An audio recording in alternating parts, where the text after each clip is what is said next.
and good evening. Can you hear me? Okay, fine. Praise the Lord. Let us read the passage. 1 Corinthians 16, 13 to 18.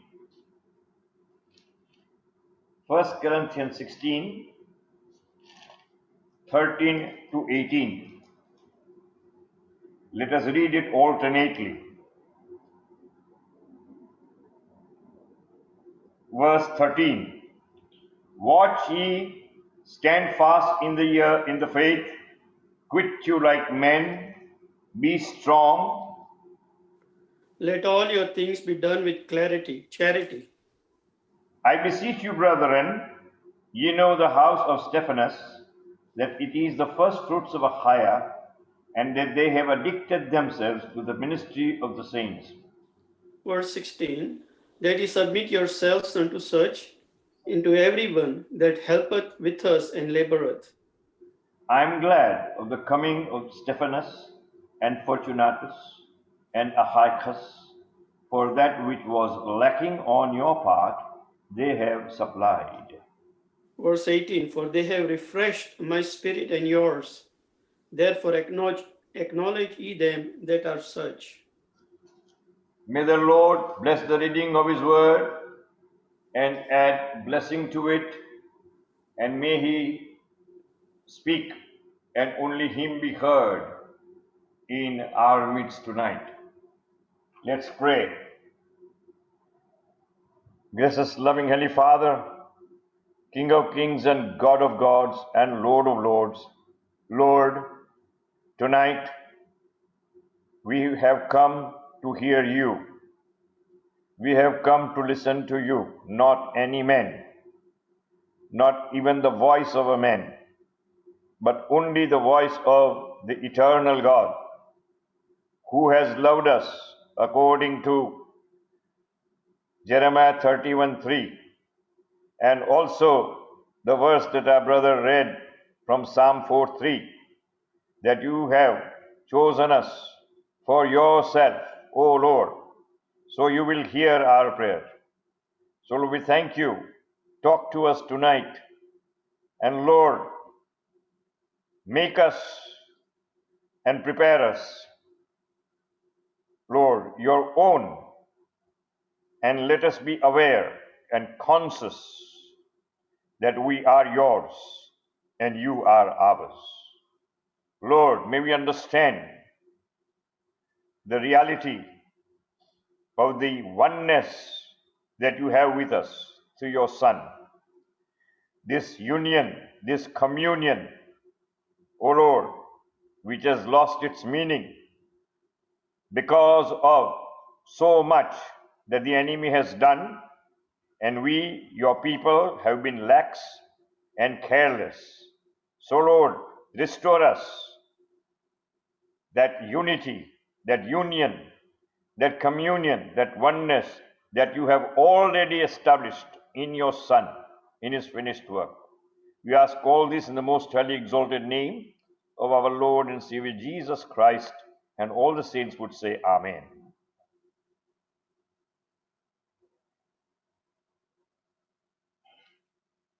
Dearly beloved, last Lord Tuesday, we saw and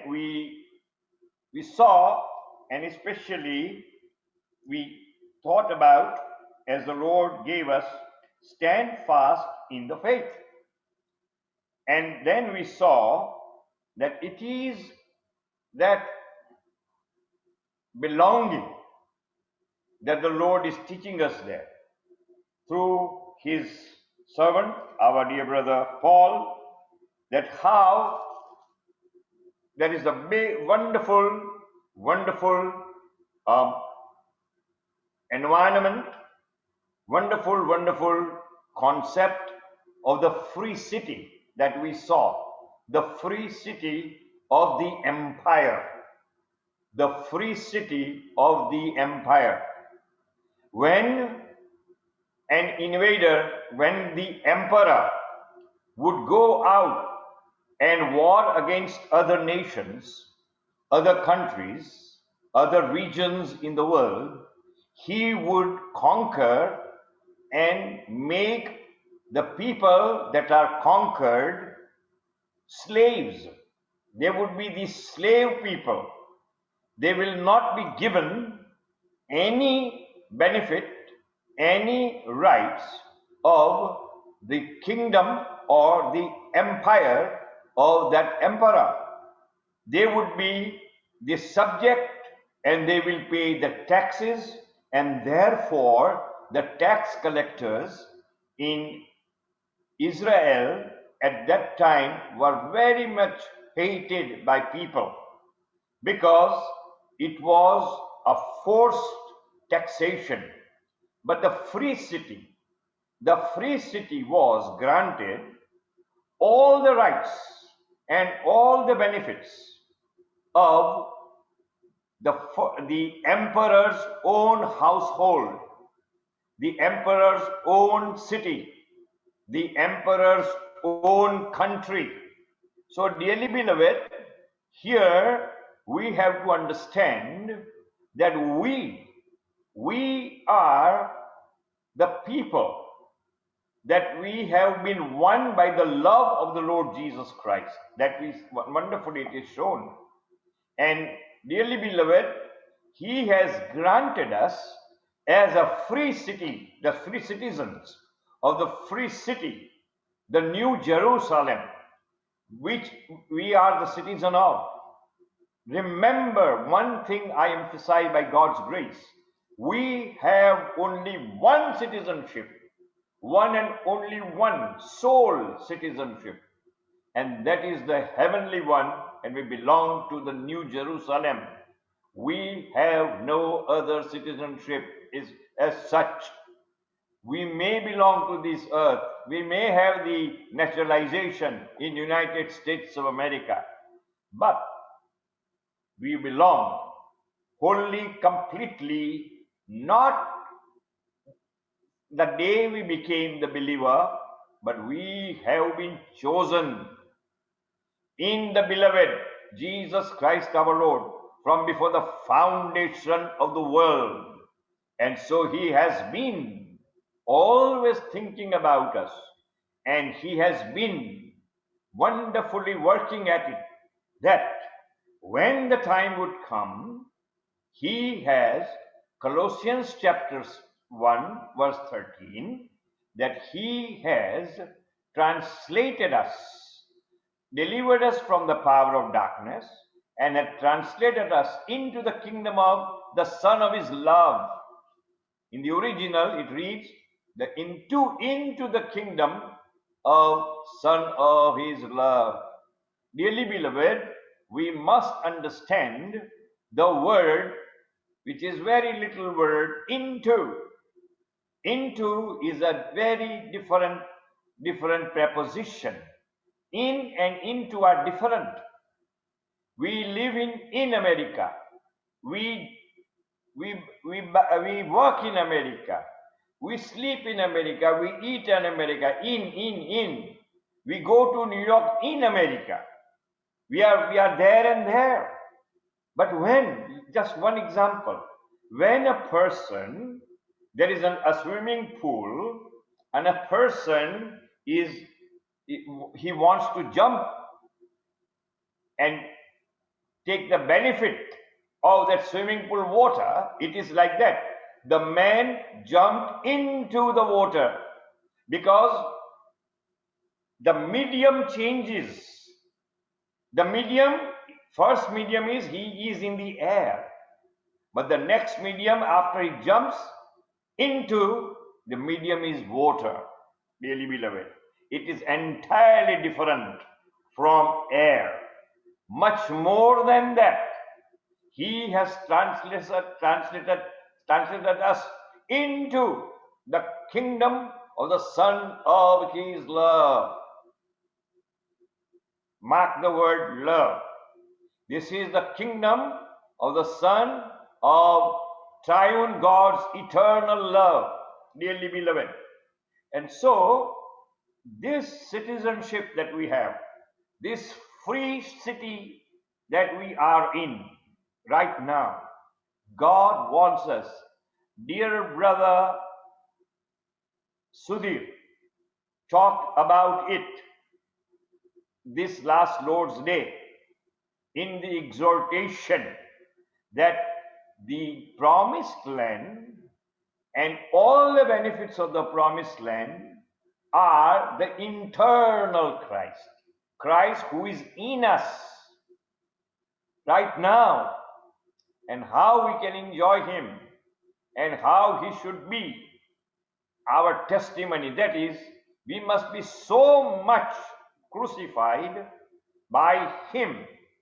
We must be so much the reality of self-denial by his power, by his strength, by his love, that we are no more, but only Christ is seen, is heard, is felt, and people would know here is in this person, whenever he is here or she is here, it is Christ that we experience.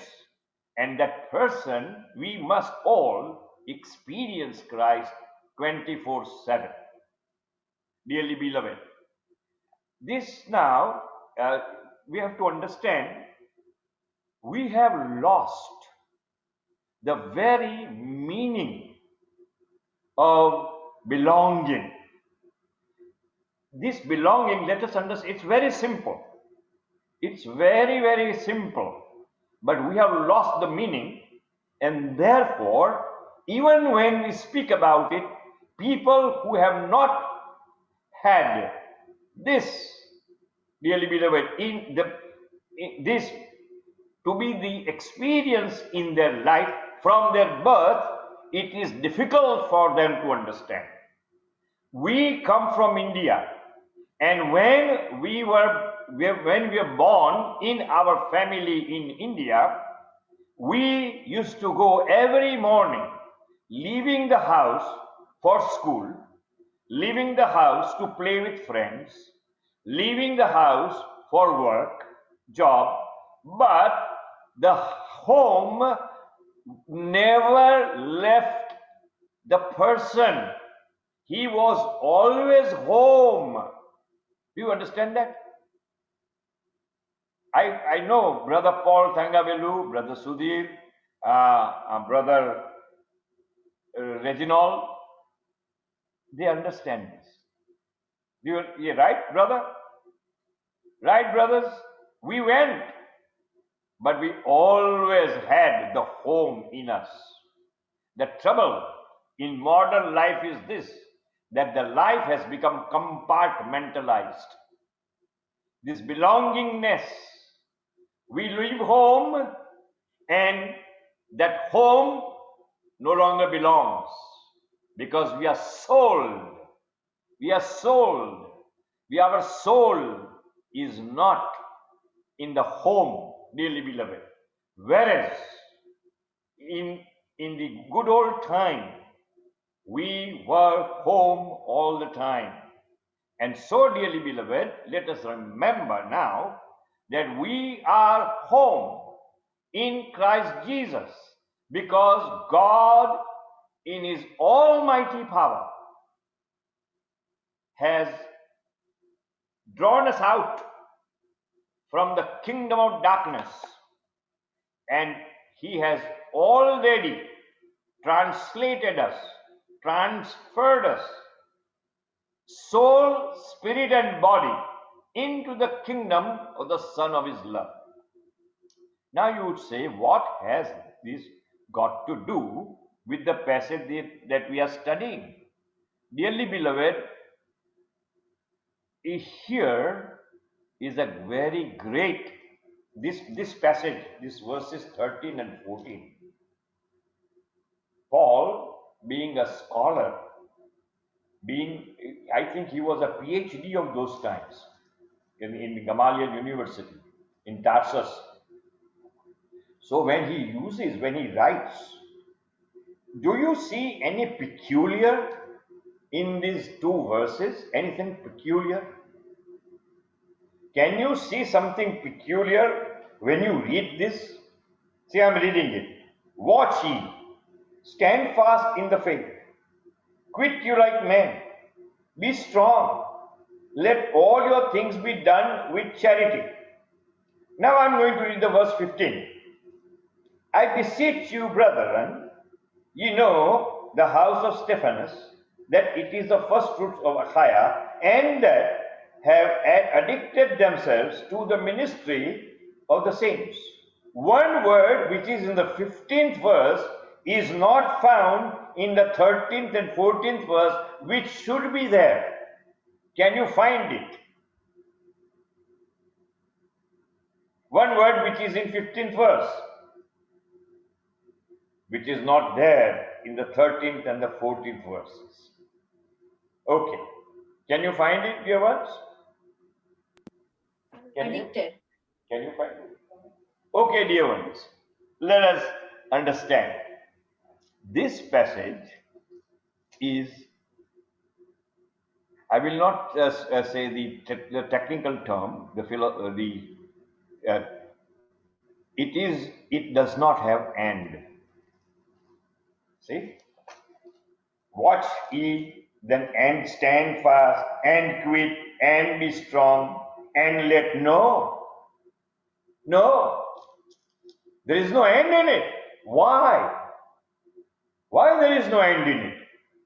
Because all this belongs to the one thing which is most important, which he taught in the 8th chapter, in the 12th chapter, and at length in the 13th chapter, and that is love.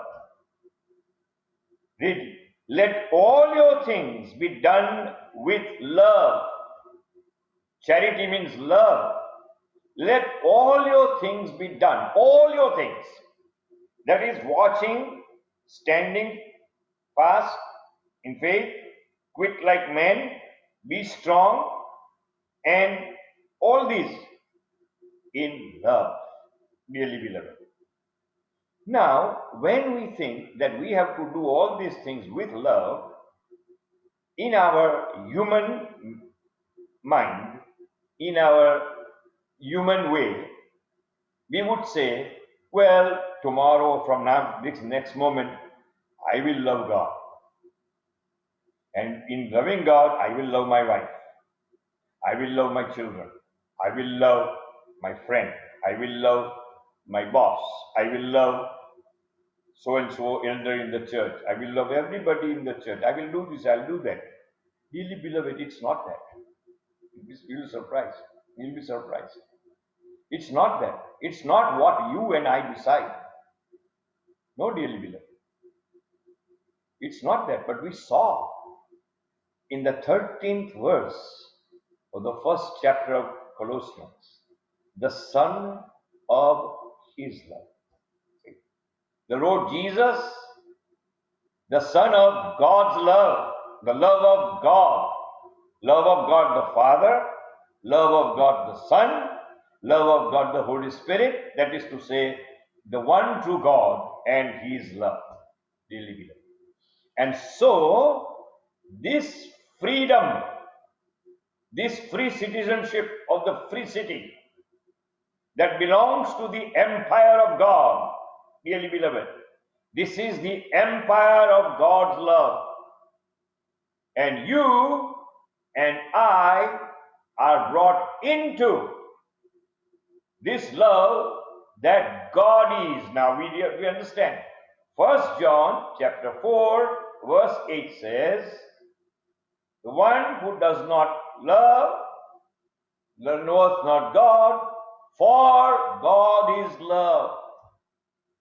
Any person who is devoid, means who does not have love, lacks love, does not belong to God. To belong to God, dearly beloved, we must know the cause.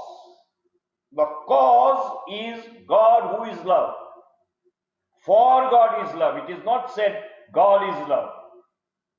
For God is love. God is the cause, and all other things, creation, angels, the great universe, you and I, it is there we are the effect of God who is love, the cause. I hope you understand that. See? God, He's the cause.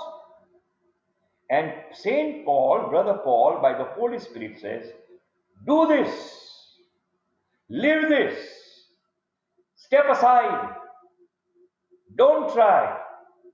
Let the love that God is do all this in you. Surrender. Ask Him that you are enabled, strengthened to deny yourself, self-denial. Ask Him, surrender, that you are crucified by Him. When you and I are crucified by Him, when you and I are enabled and strengthened to deny ourselves, then we have to deny ourselves. Then we have to crucify ourselves.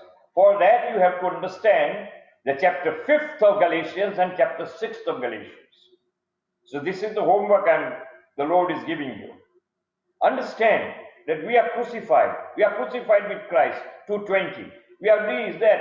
And then chapter 5. But chapter 6 says, even chapter 5:24 says, Galatians, that the one who is of Christ has crucified himself and the lust thereof. See? Why? Because God crucified you. In Galatians 2:20, I have been crucified.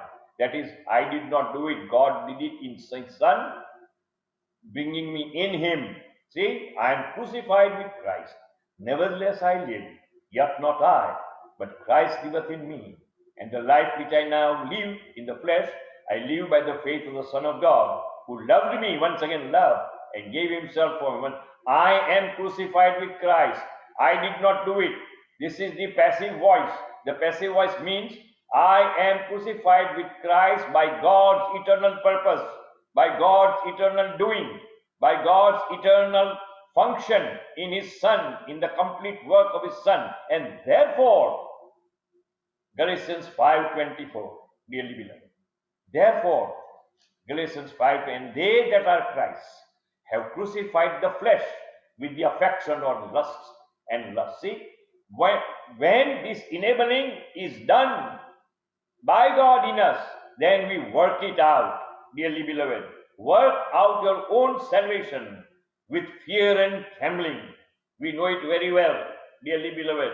That is Philippians 2:12. But it depends on Philippians 2:13, because God is at work in you, both to will and to do, according to His good pleasure. See, this is the 13th verse, and therefore we can work out our salvation, the 12th verse. Remember that. Somehow, whenever Dr. Koshi, whenever he was teaching, he always started at the last of the passage. I marked it. You may not have marked, but I marked it. He always started at the end of the passage, and then he worked. Then the Holy Spirit enabled him to work backwards, and that brought the whole thing in the focus. Oh well, this is it. God is at work in me, both to will and to do, according to His pleasure. He is willing it. He is doing it in me. And therefore what? I have to work it out. Isn't it wonderful, dearly beloved? He gives the enabling. He does everything. And now He says, come on now, live. Live this out. Dearly beloved, Christian life is a good pleasure. Christian life is a joy. Christian life is rest. Is rest, dearly beloved. So remember, once again, the 14th verse, let all your things be done with love. Agape love, charity. Let all your things be done in this agape love. Dearly beloved, this last Lord, no, the Lord's Day before last, I was given the responsibility to bring the word in the local assembly, dearly beloved, and there they required to speak for 1.25 hours or 1.5 hours, and I was praying, and the Lord gave me the word, but you would be surprised, my printer is not functioning. And so I was, oh Lord, you have given me so much, and I have all this, and then my printer is not working. But then the Lord gave me idea that I would just send it by email to the interpreter, and he would bring the printed copy. So, dearly beloved, this is it's a big study, but the Lord gave me. But tonight, I want to share some of it because it is very, very, very important. Because God, who is love, and He wants us to watch, stand fast. Stand fast means enjoy all the lights and benefits of the kingdom that we belong to, the heavenly, and quit like men. Whenever He says quit like men, dearly beloved, it means the new man, that is Christ. Quit like man means act like Christ, who is the new man. Act like Christ, who is the new man. Ephesians chapter 2, verse 14. Ephesians chapter 2, verse 14. Wherefore, sorry, Ephesians 2, yes, 2. Yeah. Here. For he is our peace, who hath made both one, and hath broken down the middle wall of partition between us, having abolished in his flesh the enmity, even the law of commandment contained in ordinances, for to make in himself, for to make in himself of twain, of these two, that is the Jews and the Gentiles, one new man, dearly beloved, that is Christ. That is Christ. So we have to be, when we say quit like man, it doesn't mean that we have to be brave like some brave man, like Alexander the Great or Rana Pratap or this or that. No, dearly beloved, we have to be like Christ. Quit like man, be strong, and all these things, dearly beloved, have to be done in love. First of all, dearly beloved, there are 8 aspects of God's love. 8 aspects. First is that God doesn't need us. He doesn't need us. He does not need us, dearly beloved. Remember one thing. But He wants us because He wants to love. He loves. Because He is love, therefore, the first love of God is the creative love of God. I'm not going to go into the detail, but I'll just give you, we know the verses and we know them very well. That is Genesis chapter 1, verses 26 to 28. The creative love of God. He created us just to be with Him. And one great thing that is given to us is that we are unlike angels. Angels do not have the powers which God is sharing with men.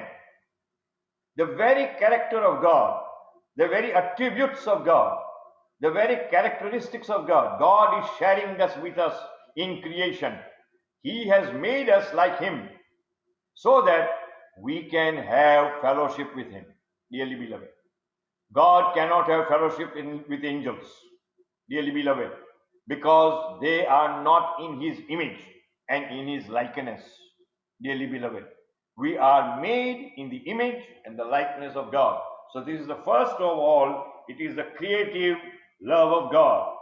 Then, secondly, is the providential love of God, that He provides everything. That is in Genesis 1:29. And He said, all these things are for you. You have to eat it. This is for your food. Then the protective love of God. In the protective love of God, Genesis chapter 2:17, He said, of the knowledge of good and evil, you shall not eat. For on the day you do eat, you will surely die. So God wanted to protect us, protect men from death, from eternal death and sin. Sin, dearly beloved, sin. He did not understand, but the Lord gave him the mandate, the law, and by that he made man aware. I want you to protect you. Oh Adam, oh Eve, I want to protect you, dearly beloved. Then, fifth is when the afternoon came every day when the afternoon came, God came down and walked there. Genesis chapter 3, verses 8 to 11, and that is the companion love of God. He wants to have a companion, he wants to have fellowship. It's a big, wonderful, wonderful to understand this between God and Enoch. This walk of man with God, between God and Enoch, between God and Noah, between God and David, between God and his son Jesus Christ, and many other things. This walking with God is one why God wants to be the companion, and God wants a companion. And he came every afternoon. Then what God did do? God has the compassionate love of God. This compassionate love of God came down and asked Adam, "Where are you? Where are you?" Adam said, and he said, "I'm naked." Lord said, "Who told you?" In compassion, God said, "Who told you? Who told you that thou wast naked?" See, it is not written that thou art naked. Thou wast naked. Dearly beloved, it has a great meaning. When it says thou wast naked, it means we have been chosen in Christ Jesus from before the foundation of the world. So the nakedness is already covered in Christ Jesus. So it is a thing of the past in the heart of God. And therefore he says, thou wast naked. Try to understand that. May the Lord bring this understanding to the heart of each one who is listening to me. This thou wast naked. Now, this compassionate love is given in John chapter 3:16. For God so loved the world that he gave his only begotten Son, that whosoever believes in him should not perish, but has eternal life. He has eternal life. This is the compassionate love of God, and it is at work in salvation, in giving the gospel. But dearly beloved, this is the sixth aspect of God's love. But there are two aspects now.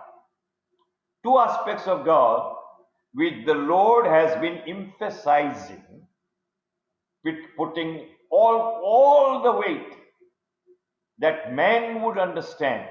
The fallen man and the recovered man, that is the believer, the recovered Jew, that he would understand that God is love, but this love of God is not completely worked in the individual whom he has chosen, or a group whom he has chosen, the family whom he has chosen, unless and until these two aspects of God's love are worked in man.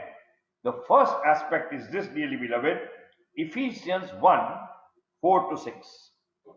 Ephesians 1, 4 to 6. According as he had chosen us in him before the foundation of the world, that we should be holy and without blame before him in love.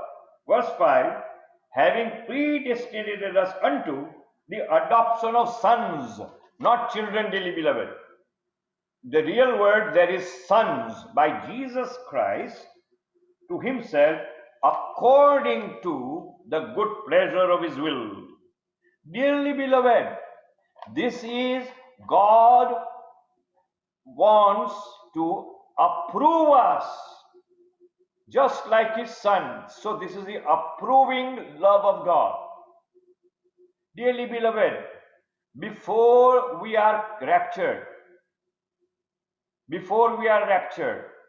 God wants to make each one of us a son, dearly beloved. Our dear brother Kong always says, male brothers and female brothers, because we will be all there, God's sons.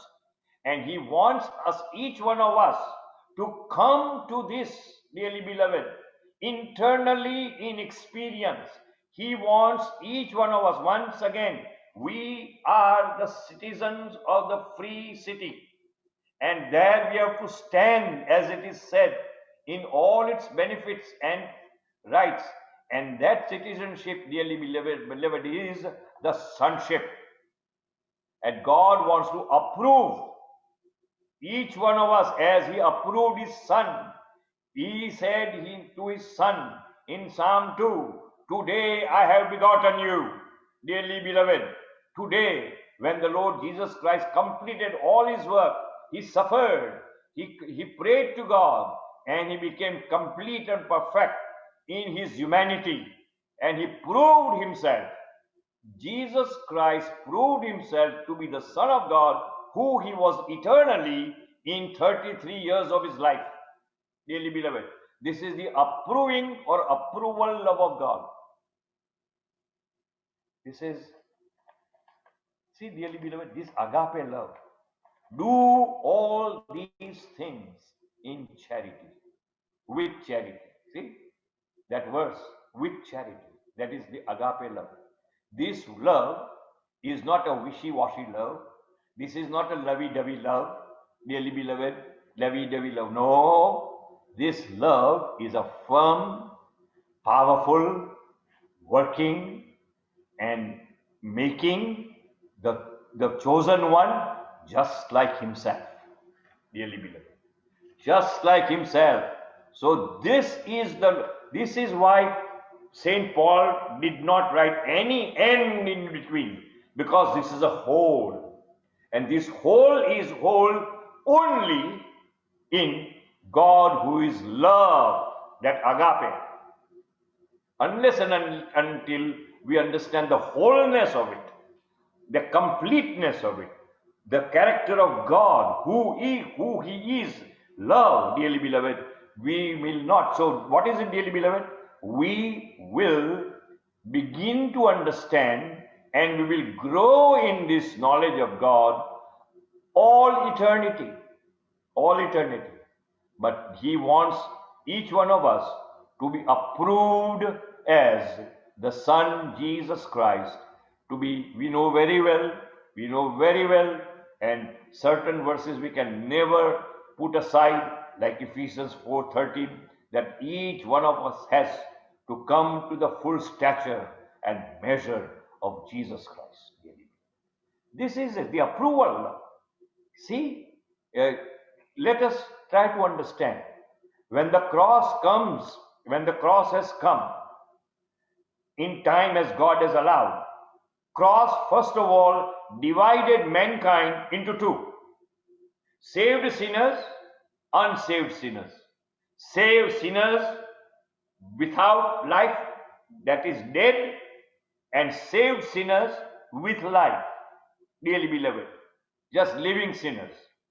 But then the same cross divides the saved people into two more parts: carnal Christians who have life, but they do not have fullness of life; but spiritual Christians who know the Lord, who love the Lord, who know the meaning of John chapter 14 verse 23, dearly beloved, and who have come to the experience of it.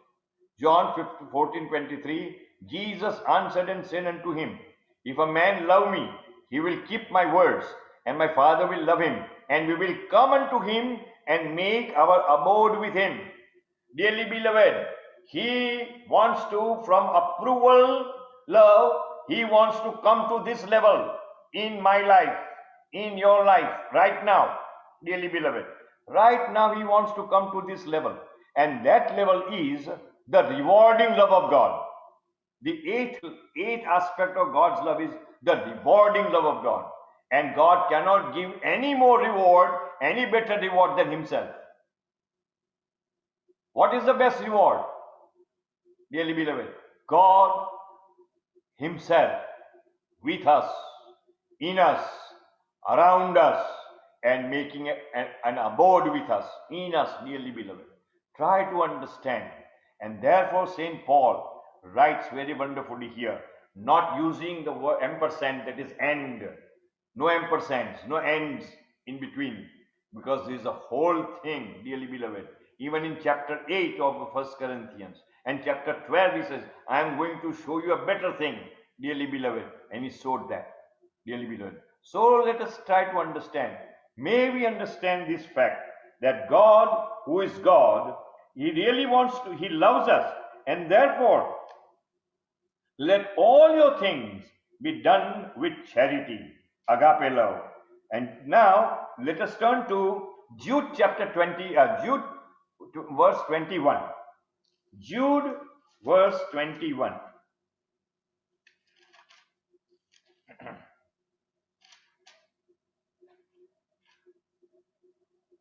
Let us read together. Let us read together. Let us read loudly. Keep yourselves in the love of God, looking for the mercy of our Lord Jesus Christ unto eternal life. Oh, dearly beloved, at the end, he is the brother of the Lord Jesus Christ. He is the younger brother of Jesus, half brother of the Lord Jesus Christ. And he writes here, keep yourselves in the love of God. See, keep yourselves. Paul says, do all things with agape. Here he says, keep yourselves in agape of God. Keep yourselves in agape of God. Now, what is this agape, dearly beloved? This agape is the incarnation of God, that is Jesus Christ our Lord. See?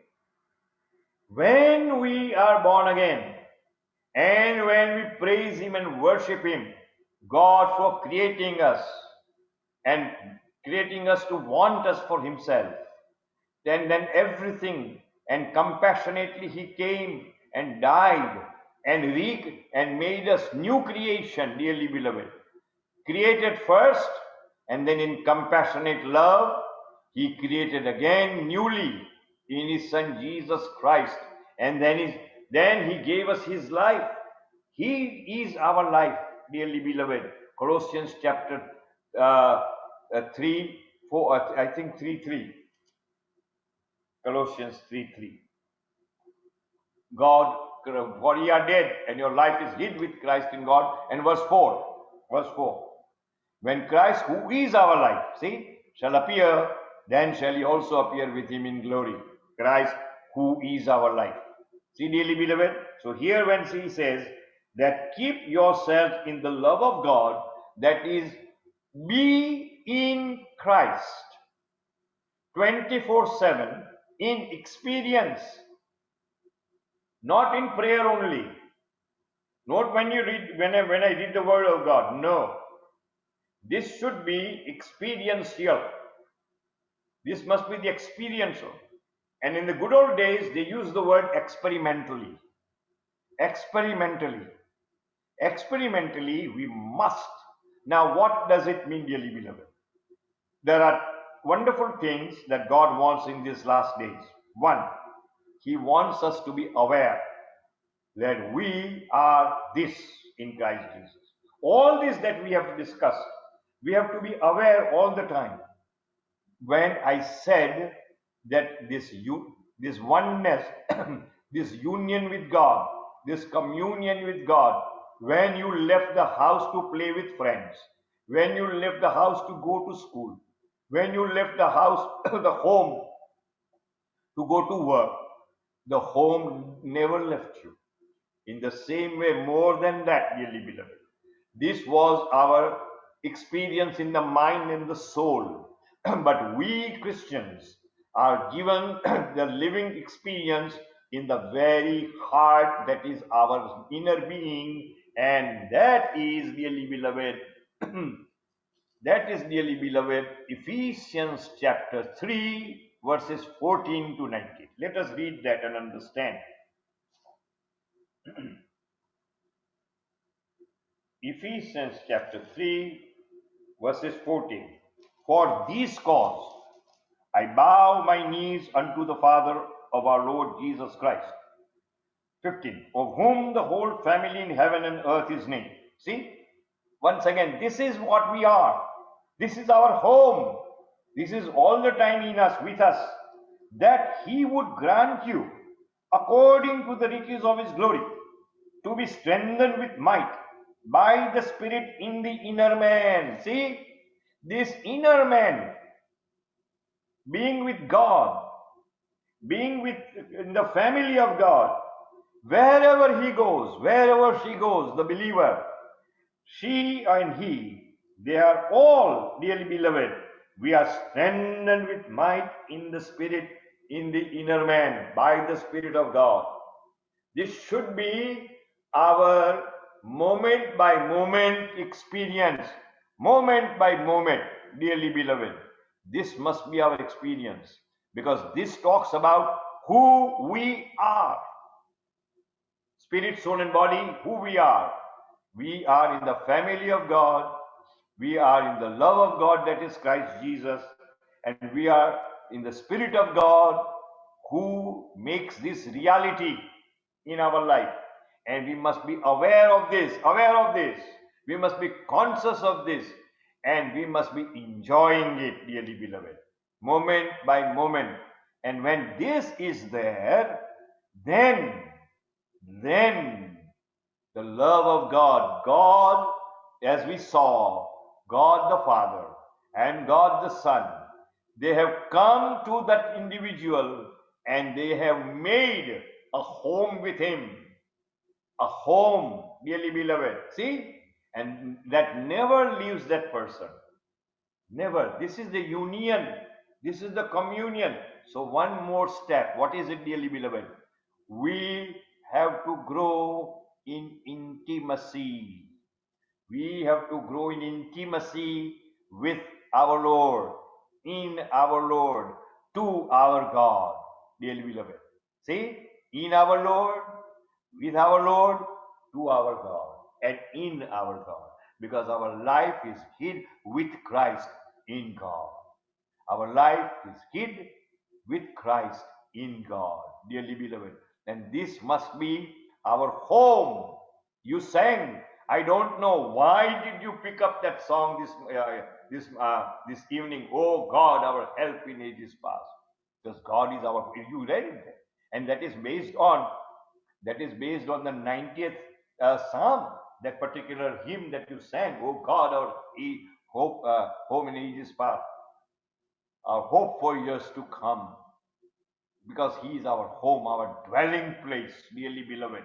So this is what Saint Paul is writing, that do all things with the agape, that is God. Then onwards he says that Christ may dwell in your hearts by faith, that ye being rooted and grounded in love may be able to comprehend. Comprehend means what, dearly beloved? Not to just to get the mental understanding, but to have a living experience, that you may be able to have the living experience with all saints. What is the breadth, the length, and depth and height, and to know the love of Christ, which passes all knowledge, that ye might be filled with all the fullness of God. See, dearly beloved, the cross that has divided believers into two. Those who appropriate and ask the Lord, that self-denial, that crucified life, make, Lord, enable me, and I'm crucified, that's true. Make it a reality. Make me aware of it. Let me be conscious of it. Let me be never forget it all the time. I must be home wherever I am, that I am crucified. I am crucified. You have crucified me. You have enabled me, and you have really enabled me to deny myself. And so Christ is my life, dearly beloved, in all his loving aspect, in his breadth and his height, in his depth, in his width, all, dearly beloved, the full, complete, infinite dimensions of Christ and his love, and we are in the center of it. Each one is in the center, dearly beloved. Each one is in the center of infinite love that Christ is. The love that God is, once again, for God is love. He is the cause, and we are the effect, that is a result of God's love, dearly beloved. And so, may we understand this. May we come to it. Let us try to understand that God wants to reward us with his rewarding love. Rewarding love. By him, he wants to reward us with himself. With himself. To be with us. And so, if you read, we don't have, John 21 says, if you keep my commandments, if you love me, you keep my commandments. That's what is it there. And we will like it. It's all right. But when he said, if anyone who loves me and keeps my word, that is the 23rd verse in John chapter 14. And he says, then what happens? We, my Father and I, would come and live with you. See, we will come unto him and make our home with him, our abode with him. What is it? Our home with him. Let me give you one wonderful key of understanding all these things. You know why? Where every Christian matter has its conclusion, where the person, the intimacy with God, and all that, the life, personal life, and the life with the family life, and the life of the church life, and the ultimate things, everything has conclusion in the Gospel of John. Gospel of John was the last book to be written. It was written even after Revelation, dearly beloved. Revelation is about the things that are, things that will be, that things were, that were, the things are, and the things that will be.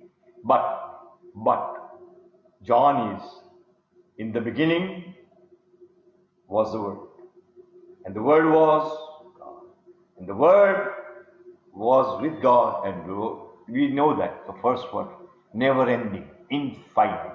So may we understand the 8 aspects of God's love. These days, he wants us to be aware of the approval aspect. He wants us to prove ourselves to be his sons.